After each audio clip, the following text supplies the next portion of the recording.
જય શ્રી કૃષ્ણ, જય માતાજી. કેમ છો બધા? અને રસોઈ ઘરમાં તમારા બધાનું સ્વાગત છે.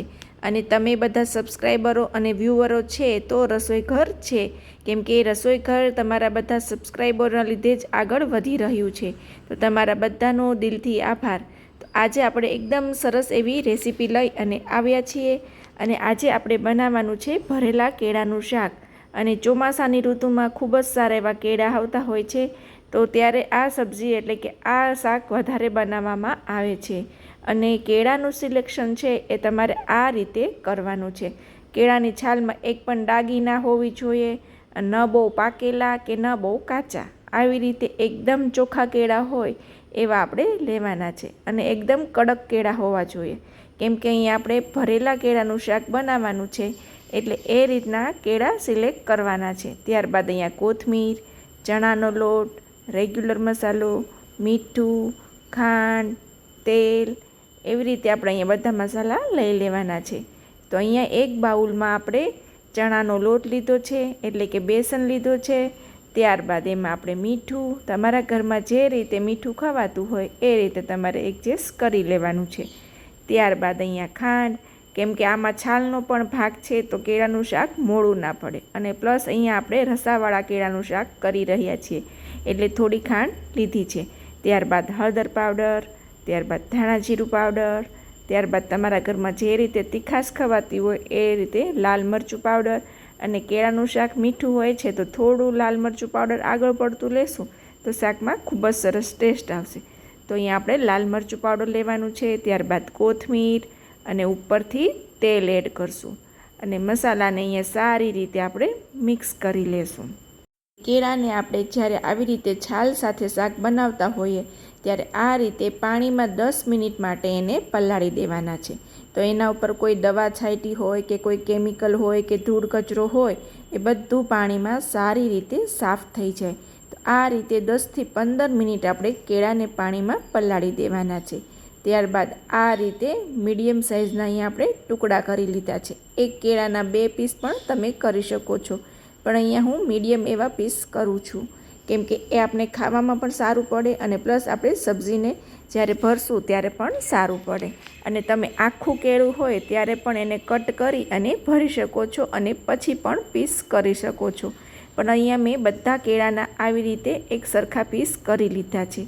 અને એને આ રીતે વચ્ચેથી કટ મૂકી અને આ રીતે અંગૂઠાની મદદથી આ રીતે થોડું ખોલી લેવાનું છે. ત્યારબાદ જે મસાલો છે એને આપણે મિક્સ કરી લેશું અને બધા કેળામાં ભરી લેશું. અને આ મસાલો એટલો ચટપટો થાય છે કે તમે કોઈ પણ શાક સાથે એને બનાવી શકો છો. જેમ કે ભરેલા ભીંડા છે, ભરેલા રીંગણા છે, ભરેલા ટીંડોળા છે, એની સાથે પણ તમે આ મસાલાનો ઉપયોગ કરી શકો છો. તો આ રીતે આપણે છાલ એમનેમ કેળાની રહેવા જ દેવાની છે અને આ રીતે આપણે ભરી લેવાના છે. અને એટલું ટેસ્ટી એવું આ કેળાનું શાક થાય છે કે તમે વારંવાર બનાવશો. રેગ્યુલર જે પીસના ફોડવાના કેળાનું તો શાક બધા બનાવતા જ હોય છે, પણ જે આ ભરેલા કેળાનું શાક છે એનો આખો ટેસ્ટ જ એટલે કે આખો સ્વાદ જ અલગ આવે છે. તો આ રીતે આપણે થોડો મસાલો બચી ગયો છે એને પણ આપણે સાઈડમાં રહેવા દેવાનો છે, કેમ કે એનો પણ અહીંયા આપણે ઉપયોગ કરવાનો છે.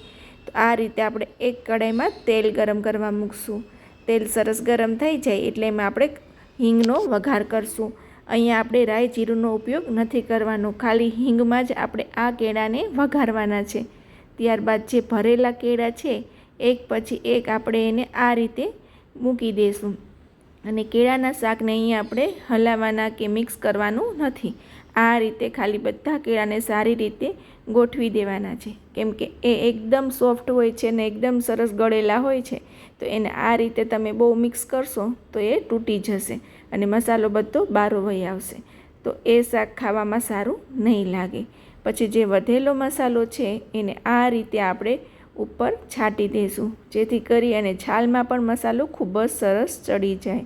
ત્યારબાદ એમાં આપણે જરૂરિયાત મુજબ પાણી એડ કરશું.